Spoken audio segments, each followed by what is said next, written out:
welcome into a festive Flames Central. We're excited to bring you stories this week from around Liberty Athletics. As always, alongside Rhett McGibbon, I'm Matt Warner. Yeah, we hope you're all having a great Christmas season. And speaking of great seasons, how about Evan Dickens for Liberty football? He had one to remember. Yeah, he sure did. And you know what? He's still being recognized for it as well. This past week, Hero Sports named Dickens a Group of 5 second-team All-American. He was one of 11 Conference USA players to make the list. Dickens exploded in his first season on the mountain, rushing for over 1,300 yards and 16 touchdowns. Those 16 scores were the most in Conference USA.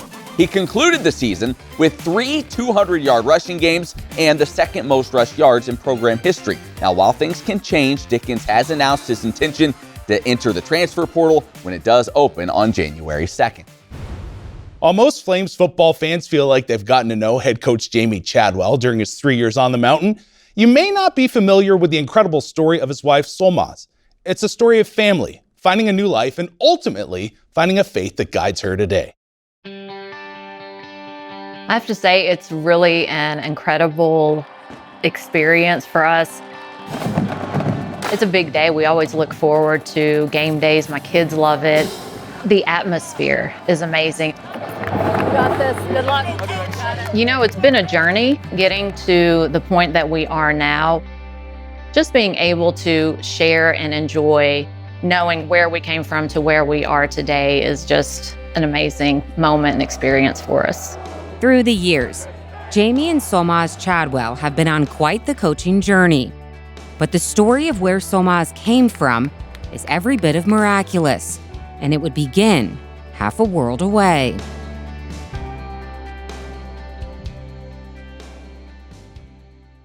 I was so happy.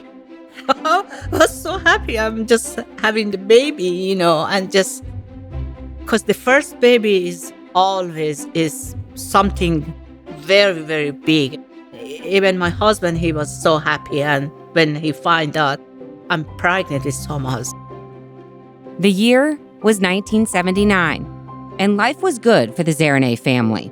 And so was the living situation in Iran. We had everything, good the income, good life, That time we had a king, very good king. People had the freedom, like a United States. Free to wear whatever they want. No, cover your face, cover your hair. It was very easy for everybody. But life would change quickly. When the king was overthrown and new leaders took over Iran. A terrifying period known as the 1979 Iranian Revolution. It was very quickly it's happening. These people doesn't know what's going on. They wanted to go back to what they believed Iran should be, which was based off of the Muslim religion. And so they came out and they did all these things where they killed and tortured people all in the name of religion. And for me, it was, and a lot of Iranians, it was religion gone wrong. Unfortunately, they promised a lot of things to the people. The trick are people, and everybody believed him. People were scared. People were frightened for their lives, for the lives of their friends, family. Me and my husband just talking and talking because every day the situation get bad. Everything just getting worse. My parents knew that that wasn't going to be the type of future, like in a country of such unrest. They knew that that wasn't the type of place that they wanted to raise their children. And we just decided coming to United States. Take a chance and leave the country. But it was very hard because I was responsible, And I knew if they catch us, they're gonna kill us. Very scared. I'm so scared because I didn't know what's going to happen to my life. to my baby and to my family. Nobody was safe. It was a very difficult decision, obviously, because you're leaving a country that is so familiar to you. You speak the language, all of your family's here, your whole life is there, and having to make the decision to get up and go to a foreign country, not knowing the language, not even knowing if you're going to make it there alive and in one piece. Because you couldn't just hop on a plane. You couldn't just hand them your passport. They had to be very particular, very decisive in their plans on how they were going to leave the country. So with careful thought and little money, and without telling any family, the Zaranay's journey to America would begin. We had to sleep in caves. We had to climb mountains. We had to go through barbed wire fences. We only had to travel at night when it was dark in cars, and they took out the headlights of those cars. There wasn't no water. There wasn't no any food. It's just surreal thinking about it. It's like a movie. After 6 months of traveling, they would arrive in Mexicali, Mexico, and were just steps away from the freedom they so desperately desired. As soon as we crossed the border, there was the Border Patrol, and we were captured, and then we were put in a detention center. My mother and I were put in one, and then my dad was put in a separate one. Eventually, they would be released, get an immigration attorney, and move to Athens, Tennessee, near another family member. It was a very Southern Baptist kind of community. So everybody went to church there, and you had churches on every corner. But growing up, I never wanted anything to do with religion, just because, in my opinion, it was what basically tore apart Iran. It was the reason we had to come to the United States. But that perspective would change when the Zaranay family would experience another setback. Just 6 months after getting settled in Tennessee, their family home burned down, and once again, they were left with nothing. But a local church would help get them back on their feet, and more importantly, to help Solmaz realize there is a loving God who has been guiding her and her family all along. It's just God's hand through it all, and He sustained us from the very beginning, and even when I was running away from Him, He still pursued me. And He never gave up. Solmaz would ultimately give her life to the Lord. And then, years later, all the trials her parents had to endure would finally pay off as the family would earn U.S. citizenship.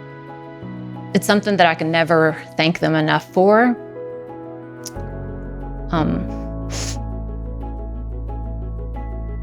Because I don't know what my life would have been had they not made that decision. And it takes so much self-sacrifice to make that decision and to think of someone else besides yourself. So this is called Lubia Polo. And Solmaz refuses to let that sacrifice be forgotten. It's from a well-known area in the Middle East, and specifically. Today, the Chadwells take every opportunity to celebrate their heritage together as a family. Giving my kids something that I didn't get to experience means everything to me, and I'm just beyond thankful for that. I want them to know that, hey, there's a story behind where we are today. There's a reason that we're here, and my blood runs in them, and I don't want them to ever forget that that's still part of their heritage too. Dear Heavenly Father, we're just so thankful for the opportunity to be together as a family around the table. When I think about our journey to the United States and everything that we have experienced, the verse that has always gotten me through once I became a believer was Isaiah 41:10. I will sustain you with my righteous right hand. And when I look back, I realize that's exactly what He did from the very beginning. So before I even knew Him, He was right there holding me and protecting me. my entire family throughout the way to get us to where we are today.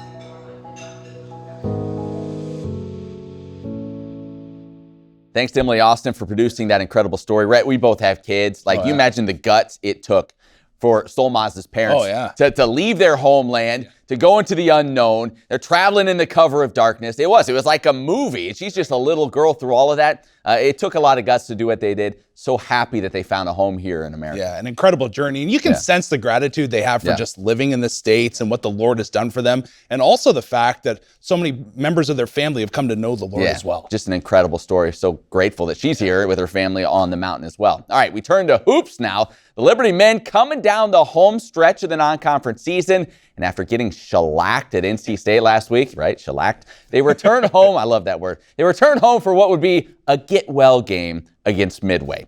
Liberty would be without Zach Cleveland. That's the downside. He was sick, but others would pick up the slack in this one. How about Caden Matheny? Entered with 999 career points at Liberty. Wouldn't take long for him to pass 1,000. A 3 early in the first half would do it. Great accomplishment for him. More on that in just a bit. Not surprisingly, he would hit a few threes in this ball game as he finished with 14 points, tied for the team lead in this contest. Pretty balanced scoring effort throughout. 11 different players saw a shot go in for Liberty as they shot 62% from the field. The Flames cruised to a 95-57 win. They're 7th on the season, and now they prepare for their final non-conference game at Dayton on Saturday. Matt, what's better than a story about one Zealand? Tell me. How about a story about two Zealands? Love it. Following her All-American cross-country season, sophomore Allie Zealand has been named the Conference USA Cross-Country Women's Athlete of the Year. Zealand comes off a season in which she won the individual conference title and finished 21st in the nation at the NCAA Championships. But don't forget about her mom. Heather is garnering some accolades as well. For a second year in a row, she was named the Conference USA Women's Cross Country Coach of the Year after leading Liberty to a team title. It's the third time in her career she's earned Coach of the Year honors. It might just be time for the Zealands to start building a bigger trophy case. You know, some say that this is the most wonderful time of the year, and it's hard to disagree. So this week on the Flame Central podcast, presented by Ortho Virginia, we took some time to discuss gift giving and what we would give to a couple Liberty athletic programs. If you could give, Joe, one Christmas gift to a Liberty program, what would it be? I mean, I'm going to go where you know where I'm going to go with this. What are you going to say? You know where I'm going with this. I'm going to give the Liberty football team the best quarterback that they could possibly get, so these guys can have a help in one piece of puzzle, but a major piece. What are you giving? Yeah, I think it would be Liberty basketball. Yeah, I thought about like that. A strong interior post player. Yes, I thought about that for a second. Yeah. Dominant post player. Yeah. To be fair, Joe also said peace and joy. I cut that part out. He would also give peace and joy to all of Liberty Athletics. Check out the podcast. It was the last one of 2025. Joe Yock, myself, we discussed the direction of Liberty football as well. You can find the Flame Central podcast in all the usual podcast places, or you can watch it on the Liberty Flames YouTube channel. All right, time for Warm, Hot, and Fuego top player moment from the past week in Liberty Athletics. Rhett, I understand the theme this week is very near and dear to your heart. Oh, it's National Maple Syrup Day. This Canadian, he's been waiting all year for this. I'm bigger so than Christmas. Excited. It really is. Now, okay, the first way you can take maple syrup is just straight up. If you get the good stuff, get when it you really say straight up, you mean like on its own? Yeah, just drink pour it back. I promise you, get the really good stuff's like water. You don't want the thick, goopy stuff. You know, you're gonna have to wash it down with milk. You just quick little. That's how Rhett shot. Starts every morning. Exactly. With a quick every shot of of maple over syrup. Here, just But it's so good. And then what my dad would do is he'd put it on butter pecan ice cream. Ooh. Oh, it actually it'd give you diabetes in a heartbeat, but it was good. Might be worth it. I don't know. It sounds pretty Not gonna good. lie, yeah. All right, let's start with Warm. Mary Dunkmus from the Liberty men's basketball team against Midway. They were just throwing it down. Josh Smith, a couple highlight reel dunks. Colin Porter, it is the season of giving. He was throwing alley-oops left and right. It was really fun to watch. Grimes had a nice throwdown towards the end when he got in as well. But it goes to show you just the athleticism on this Liberty Flames team. There's a lot of guys, bigs, that are mobile and athletic, and they can put you on a poster pretty quick. Yeah, they had a good time against Midway. All right, from Warm, we go to Hot. All right, the creamy maple syrup candy. Ooh, so it's like you can get the hard candy that's kind of clear. It looks like maple, but the creamy stuff, that's where it's at, in my opinion. Now, our hot member today, Ify Nuwabi, probably has had this, being from Calgary, Alberta. From Canada, good Canadian girl. I'm sure she knows what's going on. In the last game, unfortunately, a loss to Richmond, a very good Richmond team, I might add. Ify comes in, 16 points, a career high. Her former was 9. 13 rebounds. She's now in like some elite company for how many games in a row she's had 10 plus rebounds, up there with Ashley Reininger. And so this young lady, the X Factor, we said it a couple weeks ago on the show. She's going to continue to develop and get better. And by conference play, I said, she's going to be kind of starting to find out the offensive game. 16 points, I feel like proof's in the pudding, Christmas pudding. And good stuff. Put syrup on that too. Make it better. All right, finally, Rhett, in Fuego this week. Who is it? I'm going to go, hold on, I'm going to give you my maple syrup thing. Going off the rails here a little bit. If you put it in chili. No, honest truth. No. My son in a chili competition puts a maple syrup in chili to add a little heat to it. So you're just gonna give a little sweet, not like flavor. I've got my bowl of chili and I'm just putting it on top. No, we're not doing an elf thing. Yeah, that's spaghetti. No, I'm sorry. Okay, thank you for the clarification. Just kind of like a little sweetness underneath. Get a little heat in there. Very, very good. Okay, I can go with that. Yeah. Okay, Caden Matheny, our Fuego athlete, just hit 1,000 points in this last game. First triple of the game, knocks it down.